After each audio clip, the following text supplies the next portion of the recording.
All right, thank you for your patience. I want to go ahead and call the meeting to order. Welcome everybody, and if you take just a second, make sure your cell phones are either turned off or set to silent. I'd appreciate it. Next, minutes. So moved. Second. Got a motion and a second. Is there any discussion? If not, cast your votes. There we go. We're good. Thank you.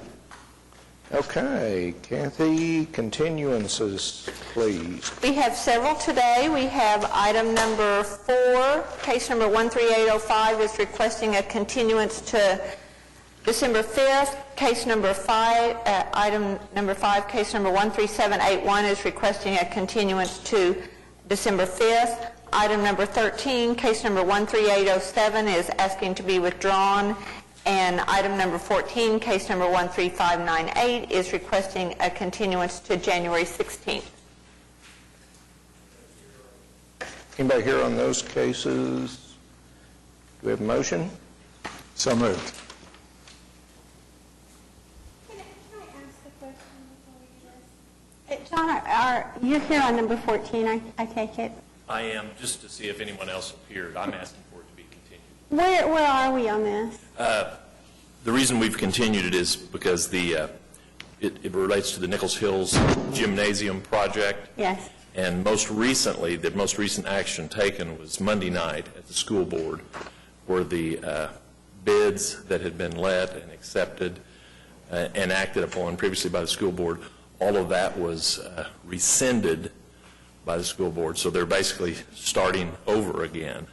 And that included placement and the things that you're particularly interested in? I don't think they're going to move it back to where they started initially, but they should keep it on the east side, but that hasn't all been firmed up yet. Okay. So I did not want to totally withdraw my appeal until that all occurs. Because I thought this part of it at least had been settled, so. This will become moot and be withdrawn when the construction starts on the other location, hopefully, in the near future. Thank you.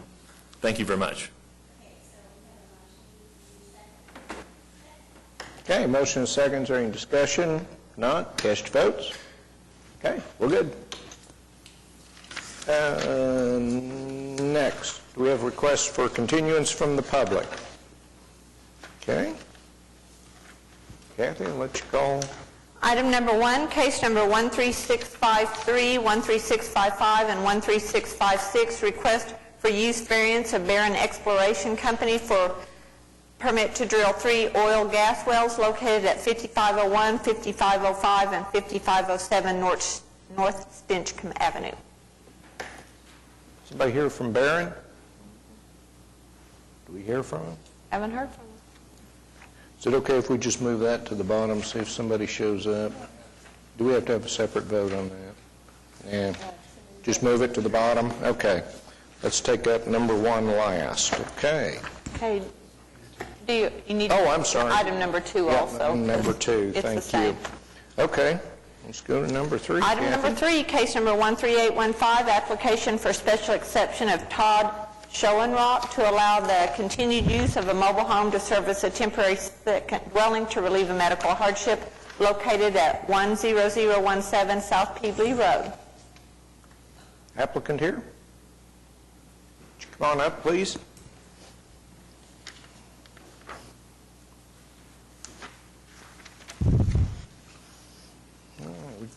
Just give us your name and your address, please. My name is Todd Schoenrock, and I live at 10019 South Peebly Road.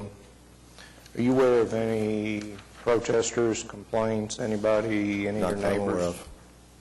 Anybody got any questions or comments? I have a question for staff. How is the applicant notified? I see that we did this in 2006 and 2010. Do they receive a letter when their 3-year variances, and then at that point they come back?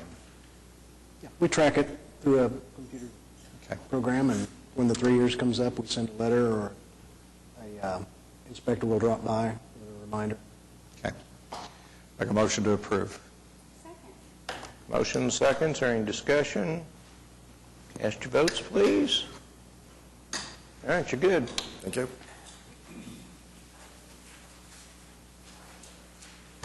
Item number 6, case number 13813, request of Joe and Christine Blake for a variance to allow 3 dwellings on 1 lot located at 4428 Southeast 154th Street. Blake's here. Come on up, please.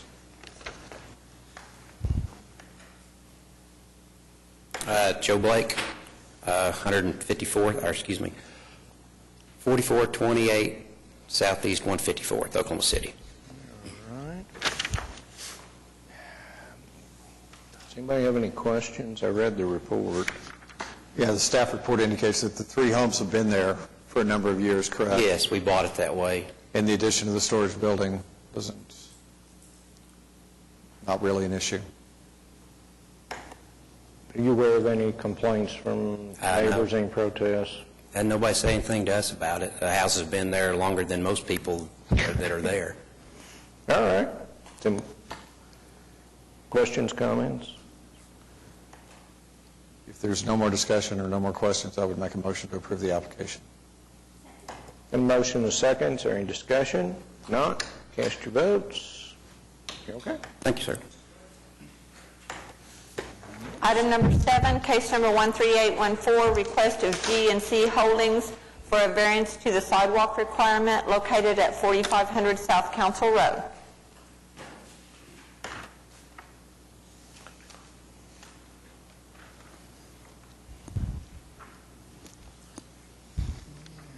My name is Claude Allen. I reside at 2537 Northwest 44th Street. All right. Can you address your application? Kind of help us walk through why no sidewalks? Sure. We're asking for a variance from the sidewalk ordinance. Along Southwest 44th, we've got approximately 220 feet of space paralleling that. And if we put a sidewalk there, we feel it's really an unnecessary expense and a couple of reasons and a hardship. One is there's really virtually no sidewalks from South Council Road to about the overpass of 152, which is west of MacArthur. I know Hobby Lobby is in there, and at least on the north side of the streets, they have no sidewalks. So we feel like if there's no sidewalks between us and on east, ours is just kind of mute. There's virtually no pedestrian traffic out in that industrial area. And 2, we've got a lot of utilities that are in that area along Southwest 44th that we're going to be fighting sidewalks over at least 2 Oklahoma natural gas pipelines, 2 AT&T lines, and there's a big fiber optic line that I understand that runs out toward the airport. So because of that, we're requesting a variance from the sidewalk requirement. I don't know whether you're aware of we hear requests for sidewalk variances regularly, and the position of this board, I think, has changed and shifted somewhat recently. Where we had previously granted some, we have begun not to grant them or to grant them with a condition.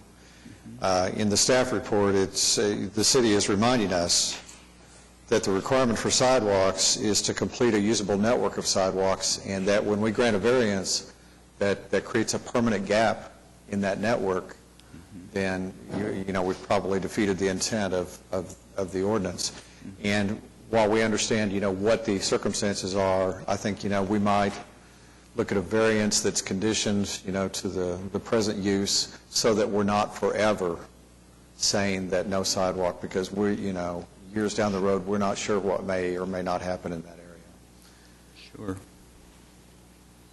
So if the vote was to approve with a condition that it was only so long as it was this use, would that be something you can live with? That would certainly be reasonable and acceptable, sure. I certainly understand your position. Do we have any protesters? And does anybody else have questions or comments? There's a high school located on the northwest corner. So I'm not terribly familiar with this area, but the school certainly must generate some pedestrian traffic. I would not be in favor of granting a variance here. I think that the sidewalk network is something that needs to be upheld against an almost universal protest that it's not needed and that it goes from nowhere to nowhere and so on. The need to eventually come up with a network, I think, is significant. So I don't think I would be able to support a variance. If I could address the school issue, put your mind at ease, any. There is the school there. It is on the west side of Council, and of course there's housing developments all on the west side of Council. On the east side of Council along 44th, it's all industrial area. There's no residential out in that area, so most all the kids, of course, are on the west side of Council. I think the intent of the board when we consider a variance and condition it,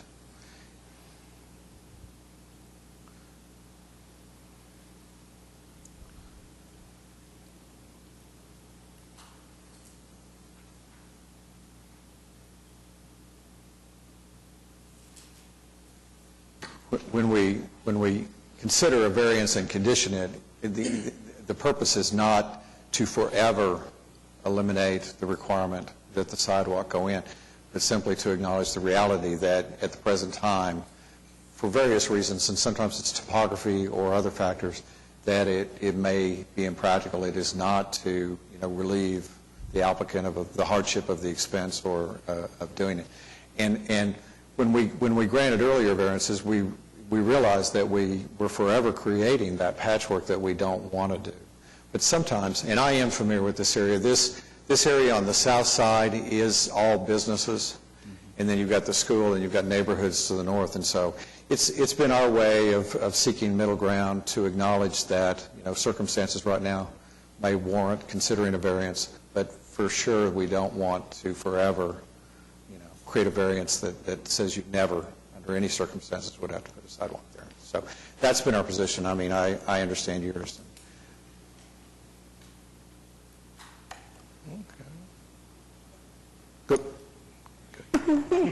And if we were at the Planning Commission, I would gently suggest to the applicant that if he wanted to wait until there were a few more people here, he might get a better result.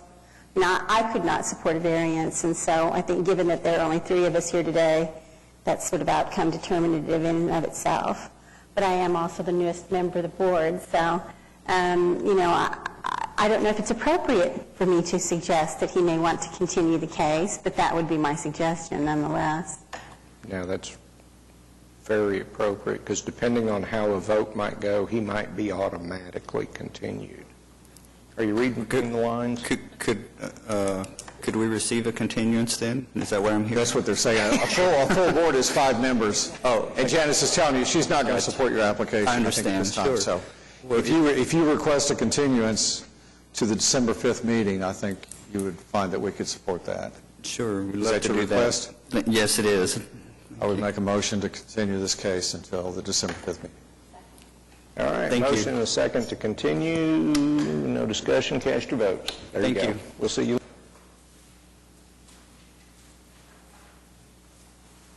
Item number 8, case number 13816, request of the Land Run Group for a variance to the front yard setback requirement located at 4311 Southwest 15th Street.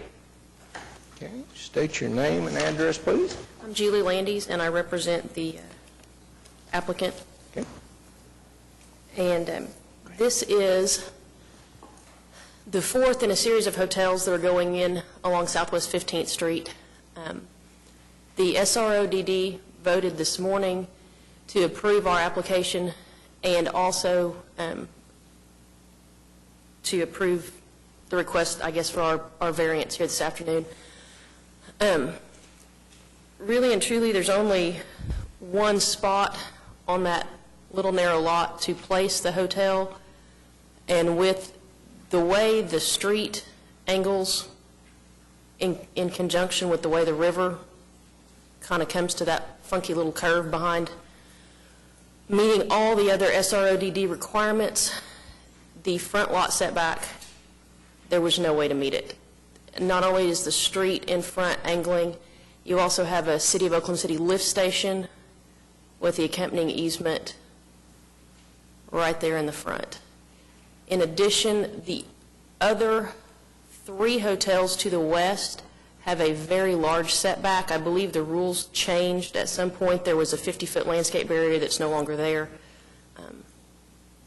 So we've kind of redesigned this hotel to try to make it fit everything, and this was the one thing that we couldn't quite get. Anybody have any questions or comments? Any protests? No?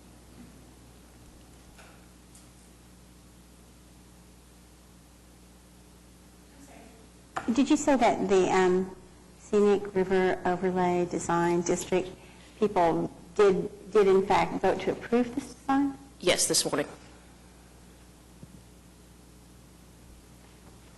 And I think there was a second vote to recommend approval of the variance. Did you get an email from Ms. Montgomery? Okay. We received an email from them this morning. Any item that comes to the Board of Adjustment in any of the design districts has to go to the respective design district committee for review and recommendation to the board. And they reviewed it this morning and recommended approval.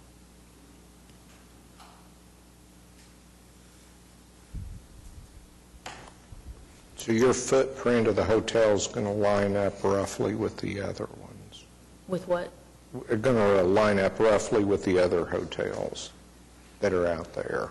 The other hotels, no, they're set quite a bit further back. I wasn't involved in the others, but as far as I understand, the rules at the time that the others were approved, there was instead of being off the street, that was off the river, and so they're situated a lot closer to the river. This one, I'm assuming you guys see the same thing I do. We kind of turned and elongated it so that it has its proximity to the river, it has its proximity to the street as well, and provides all the screening and landscaping and requirements that SRODD has. Does anybody else have questions or comments? Does the hotel itself have a footprint that it is standard for the company or for the chain? That I don't know. This hotel I'm not familiar with. It's a Home 2 Suites by the Hilton Group, and quite honestly, it's the first time I have ever even heard of them was when we started working with them on this one. I do have some floor plans, if you would like to see them. My question, I guess, was just wondering how flexible they are with respect to redesign, but we won't go into all that.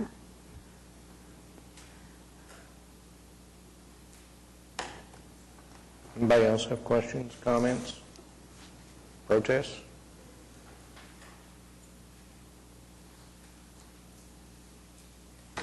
Make a motion to approve the application. Second?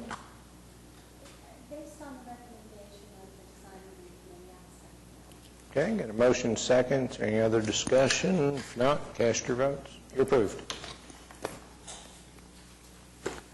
Item number 9, case number 13817, application for special exception of Oklahoma Foundation for the Disabled to permit an adult daycare facility located at 8421 North Walker Avenue. Okay. Give us your name and address, please. Yep, Jason Cobb with Guernsey, and I am at 157 Stonebridge Boulevard, Edmond, Oklahoma. I'm representing the Foundation for the Disabled. Okay.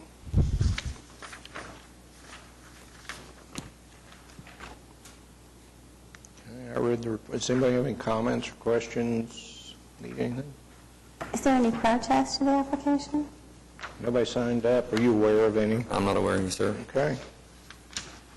And the application is just regarding parking, a parking area. It doesn't, the structure and is... No, none of the that. function's not going to change at all. They're not looking at adding on to the facility or doing any changes to it. It's just a matter of, they're currently parking on the grass and dirt there, and they just need some hard topping to park on. Is it going to be asphalt, paving? They're going to have a combination of concrete and asphalt. Okay. They're doing a storage area for the courtesy vehicles as well, and that's going to be concrete because of the turning maneuvers, but the parking lot for the regular vehicles is going to be asphalt. How long has it been, the necessary for them to park on the grass? Has this been something that's been going on for years, and what precipitated the Yeah, it's just that, well, one, their access drive that they have is just beat up really bad, and they wanted to redo it, and they figured while they're redoing it, they would add the parking lot that they've really kind of needed all the time. They have functions sometimes in the evenings, events for the foundations and their families and their clients, and they all park out there on the dirt and the grass, and it gets pretty muddy in that clay soil sometimes. If there are no other questions, I would move to approve the application. Motion and second. Is there any other discussion? If not, cast your votes. Approved. Thank you. Thank you. Item number 10, case number 13799, request of the City of Oklahoma City on behalf of the Oklahoma City Boathouse Foundation for a variance to permit Low Point beer sales located at 725 South Lincoln Boulevard, 606 Southeast 6th Street, and 616 Southeast 6th Street. I'll bet Mike Knopp's here for that.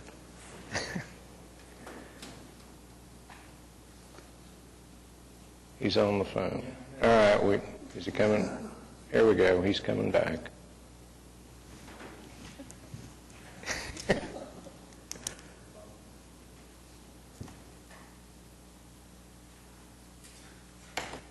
You're up, Mike.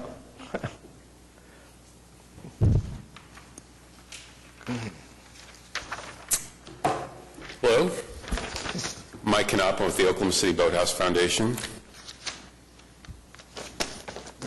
Tell us just a little bit about this. Did I read this right? It's just the blue shaded areas on the map? Yes. Okay. Yeah. The blue shaded areas represent where we propose to have Low Point beer sales in the Boathouse District. We, of course, we're completely committed to health and wellness and is seen with all of our programming that goes down there. But the river is an event destination. It's an attraction, and we have many events down there, just like the ballpark or the Chesapeake Arena. And so we do want to address the issue of Low Point beer sales in these specific locations, and which would be the Chesapeake Boathouse, the Chesapeake Finish Line Tower, and the Devon Boathouse, which are the three main event destinations. So. Anybody have any questions or comments? I do have a question. There's a statement that it would be confined to the buildings and to the areas outside in close proximity, but I'm not tracking down how that's defined exactly. Well, for example, in the Devon Boathouse, there's a prow around the point of the building, which has a rail around it, and that, in particular to that building, that's what would be, and we would block it off at both ends, and so it would be confined either to that area, or there's a patio right in front of the building. When we've had events in the past, we've actually kind of fenced those areas for the beer sales. Similar with the Chesapeake Boathouse, there's a deck that is separated from the trail that is easy to control, and that would be addressed. We would address it in that area. And then underneath the Chesapeake Finish Line Tower, there is a patio there as well, that we would do that if that was to be the location. And so are we, I guess that means really staff, satisfied that we can describe that with the appropriate specificity to keep it controlled? Yes, the variance is adopted subject to the submitted site plan, and they've defined those areas. They've outlined the areas on the site plan, so this will be an exhibit that's adopted as a part of the variance. And that includes not only the building, but these outdoor areas? Yes. Okay, all Areas right. on the outside of the All right. building. Do we have any protesters here today? Anybody else have questions, comments? Do we have a motion? No, I will move approval of this application. I have some reservation about it, but I am so convinced that the Boathouse Foundation will want to make sure that it's not a problem, but I think I'm willing to trust it that far, so I would move approval. Second. No question. All right. Motion and second. Is there any other discussion? If not, cast your votes. Approved. Thank you, sir. Thank you. Item number 11, case number 13754, request of Wayne and Patricia Osmus for a variance to the minimum lot size and side yard setback located at 1313 Southwest 149th Street. Okay, Wayne or Patricia? Would you come on up?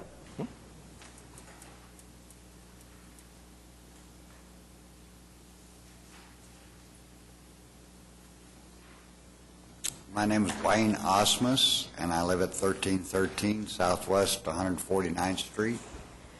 And in all the records that we looked at from 72 through 80 at a possibility, these structures were built. We purchased the home 8 years ago, and the property, tornado took it all down. What I'm requesting is that I be able to put back up what was taken away from me in the same locations. And that's the variance of the 6-foot property line versus the 25-foot. You aware of any complaints, protests from the neighbors? Anybody? Are you aware of any? Okay. Excuse me? Are you aware of any protests or complaints from your neighbors? Not that I'm aware of, no, sir. Anybody else have questions, comments?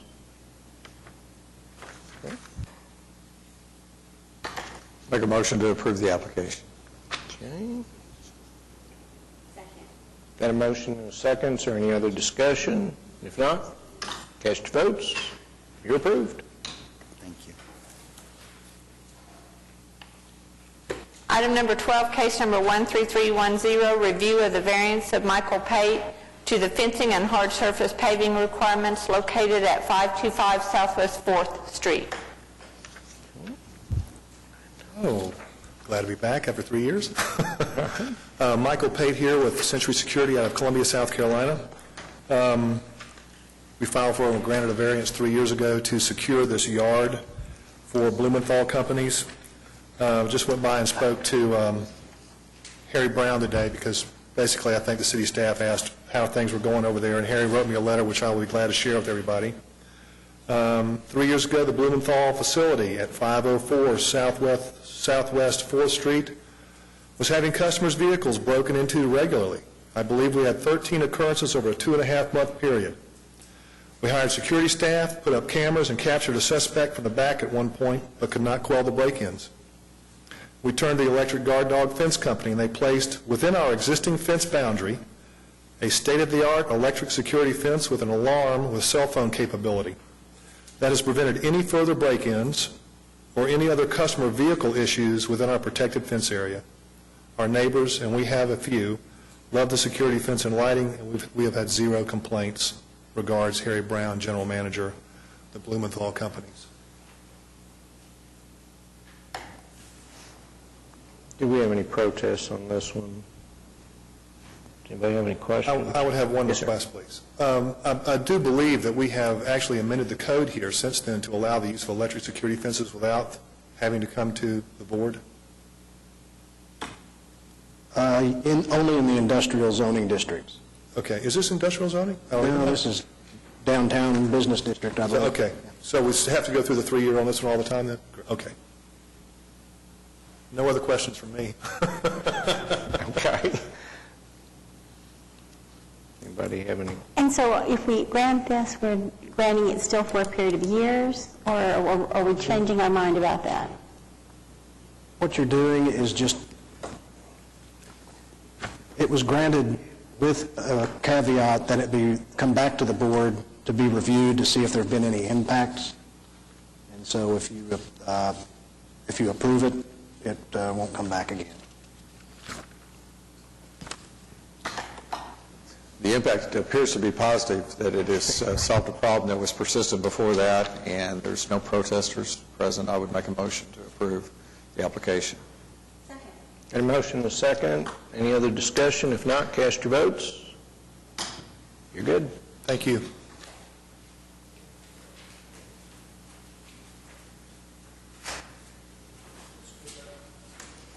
Go back up to 1 and 2 again. Anybody here from Barron? Barron Exploration? Anybody here to protest? They've been on here so long, they probably just forgot they were on today. So I'd just, probably just continue them to the next meeting. We'll get in touch with them. I make a motion to continue to December the 5th. Motion and a second. Cast your votes. Okay. We'll see Barron again. Anything else? Motion to adjourn?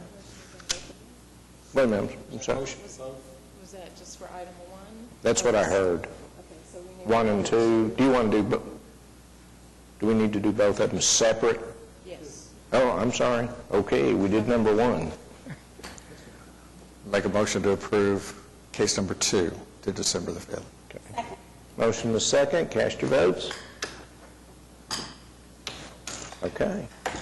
Does anybody have anything else? Make a motion to adjourn.